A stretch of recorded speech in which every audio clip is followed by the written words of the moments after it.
Dear students, welcome to SIAS Digital Classes. Today in probability, let us discuss some definitions, that is mutually exclusive events and dependent events, how it goes on. So let us check it out first. Mutually exclusive events. So to learn probability, we need to learn some definitions or some different types of situations where we can approach our probability. So always to know the probability or to get our probabilities, we'll try to get different results. Like a probability means what is that? To get a result, we always try to get some result. Like you want to write an exam. So what are the different situations to write that exam? So what you do if you have an exam, like if within a week you have an exam. So what you do, you'll make a timetable. You'll daily you'll take some time to learn the things. You want to revise the syllabus, isn't it? Many things are there to approach that exam. And then after writing the exam, we have many situations where you get passed in the exam or you failed in the exam. So that many situations becomes events for us. Events in the sense the outcomes. So you wrote the exam, you did not pass. So what are the situations which made you to fail in the exam are events in our probability. So we call them as events. So you failed in the exam. Why you failed? If I ask, what you say? Like I did not study. That is one of the event, one of the outcome. One more, whatever I have learned, I haven't got in the question paper. That is one of the another event. Means that is one of the another situation of our outcome. That is I have failed because I did not got the questions whatever are there in the question paper. And one more, I did not went to exam at all. You did not wrote the exam, so you failed. And one more, like you did not prepare the right question paper. So like that, different situations are there to get one result. You failed, but we have 5, 6 different situations why you have failed. So that all different situations we call here as events, results, whatever the results are there based on the situations, that the situations will call as events here. In that, let us discuss two events now. So first one, mutually exclusive events. Now mutually exclusive events is two events are said to be mutually exclusive or incompatible when both cannot happen simultaneously in a single trial. So that means one thing happens, the other doesn't have any chance. That let us try to learn through an example. So for example, if a coin is tossed, either a head or a tail appears, but both cannot occur simultaneously, isn't it? So whenever if you toss a coin, what happens?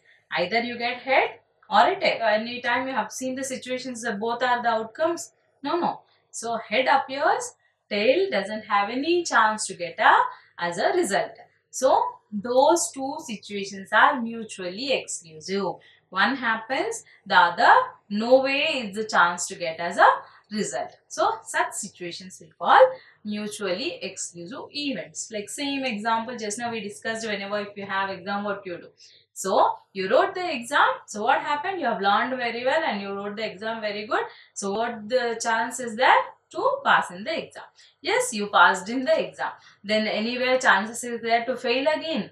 No, exam is done, got the result that you passed. So no failing in that particular exam.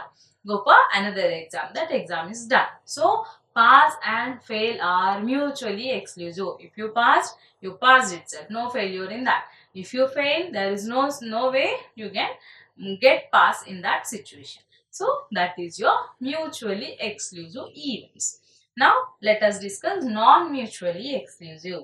Non-mutually is nothing but opposite to mutually. Mutually, what I said, if one result appears, the other you don't have any chance.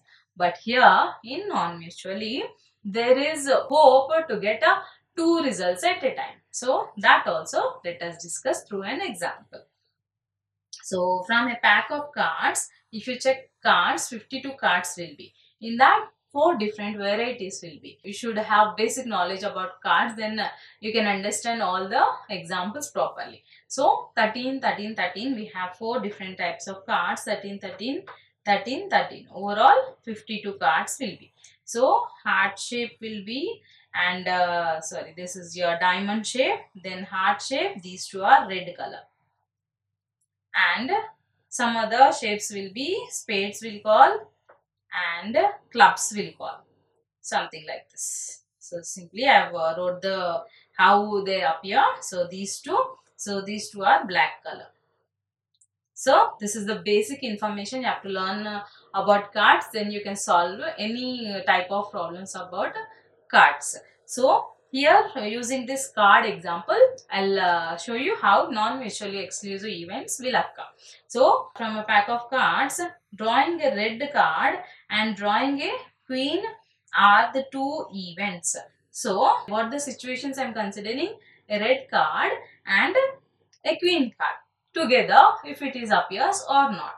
So mutually definitely we can't get there, but here we'll get a red card which is a queen card also.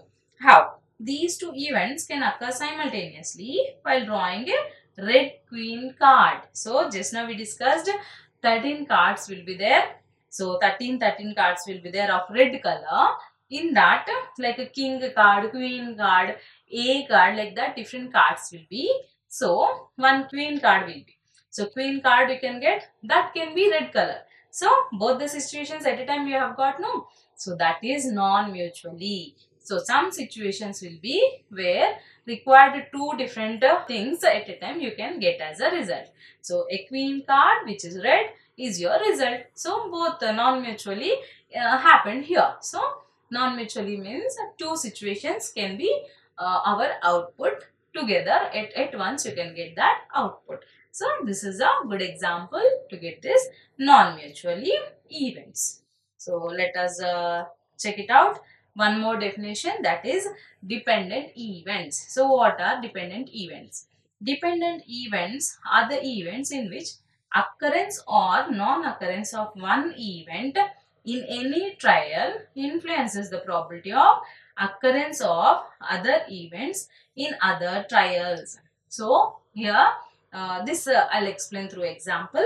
So for example, when a coin is tossed, getting a head or tail are mutually exclusive and collectively exhaustive. Hence, if we get a tail, then head is considered as its complementary event.